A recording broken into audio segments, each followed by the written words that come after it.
ಯಲಬುರ್ಗಾ ತಾಲೂಕು ವಣಗೆರೆ ಗ್ರಾಮದಲ್ಲಿ ವಲಸೆ ಯಾಕ್ರಿ ನಿಮ್ಮೂರಲ್ಲೇ ಉದ್ಯೋಗ ಖಾತ್ರಿ ಅಭಿಯಾನ ಮೇ 7ರಂದು ನಡೆಯುವ ಲೋಕಸಭಾ ಚುನಾವಣೆಯಲ್ಲಿ ನರೇಗಾ ಕೂಲಿಕಾರರು ಕಡ್ಡಾಯವಾಗಿ ಮತದಾನ ಮಾಡಬೇಕು. ಈ ಮೂಲಕ ವಣಗೆರೆಯಲ್ಲಿ 100% ಮತದಾನವಾಗಬೇಕು ಅಂತ ತಾಲೂಕು ಪಂಚಾಯಿತಿ ಸಹಾಯಕ ನಿರ್ದೇಶಕ ಹನುಮಂತಗೌಡ ಪೊಲೀಸ್ ಪಾಟೀಲ ಹೇಳಿದರು. ತಾಲೂಕಿನ ವಣಗೆರೆ ಗ್ರಾಮದಲ್ಲಿ ನರೇಗಾ ಯೋಜನೆಯಡಿ ಆರಂಭವಾಗಿರುವ ನಾಲಾ ಹೂಳೆತ್ತುವ ಕಾಮಗಾರಿ ಸ್ಥಳದಲ್ಲೇ ವಲಸೆ ಯಾಕ್ರಿ ನಿಮ್ಮೂರಲ್ಲೇ ಉದ್ಯೋಗ ಖಾತ್ರಿ ಅಭಿಯಾನ ಹಾಗೂ ಸ್ವೀಪ್ ಮತದಾನ ಜಾಗೃತಿ ಕಾರ್ಯಕ್ರಮದಲ್ಲಿ ಅವರು ಮಾತನಾಡಿ, ಕಳೆದ ಚುನಾವಣೆಯಲ್ಲಿ ನಿರಂತರವಾಗಿ ಸ್ವೀಪ್ ಕಾರ್ಯಕ್ರಮ ಹಮ್ಮಿಕೊಂಡಿದ್ದರಿಂದ 2% ಹೆಚ್ಚಿನ ಮತದಾನವಾಗಿತ್ತು. ಅದರಂತೆ ಈ ಬಾರಿಯೂ ವಣಗೆರೆ ಗ್ರಾಮ ಪಂಚಾಯಿತಿ ವ್ಯಾಪ್ತಿಯಲ್ಲಿ ಹೆಚ್ಚು ಮತದಾನವಾಗಬೇಕು. ನರೇಗಾ ಕೂಲಿಕಾರರು ಕಡ್ಡಾಯವಾಗಿ ಮತದಾನ ಮಾಡಬೇಕು. ಅಂದಿನ ದಿನ ನರೇಗಾ ಕೆಲಸಕ್ಕೆ ರಜೆ ನೀಡಲಾಗುವುದು ಎಂದರು. ವಲಸೆ ಯಾಕ್ರಿ ನಿಮ್ಮೂರಲ್ಲೇ ಉದ್ಯೋಗ ಖಾತ್ರಿ ಅಭಿಯಾನದ ಅಂಗವಾಗಿ 2 ತಿಂಗಳ ನಿರಂತರ ಕೆಲಸ ನೀಡಲಾಗುವುದು.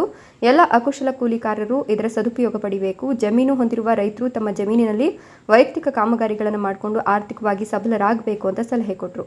ಈ ವೇಳೆ ತಾಲೂಕು ಪಂಚಾಯಿತಿ ತಾಂತ್ರಿಕ ಸಹಯೋಜಕರಾದ ಸಂತೋಷ್ ನಂದಾಪುರ ನರೇಗಾ ಮಾಹಿತಿ ಬಗ್ಗೆ ಮಾಹಿತಿ ಕೊಟ್ಟರು. ಕಾರ್ಯಕ್ರಮದಲ್ಲಿ ತಾಲೂಕು ಪಂಚಾಯಿತಿ ಐಇಸಿ ಸಂಯೋಜಕ ಶರಣಪ್ಪ ಹಾಳಿಕೇರಿ, ಗ್ರಾಮ ಪಂಚಾಯಿತಿ ಕಾರ್ಯದರ್ಶಿ Umesh, computer operator Sharanappa, BFT ವಸೆಟಪ್ಪ ಅಂಗಡಿ, ಕಾಯಕ ಬಂಧುಗಳು, ಕೂಲಿಕಾರರು ಹಾಜರಿದ್ದರು.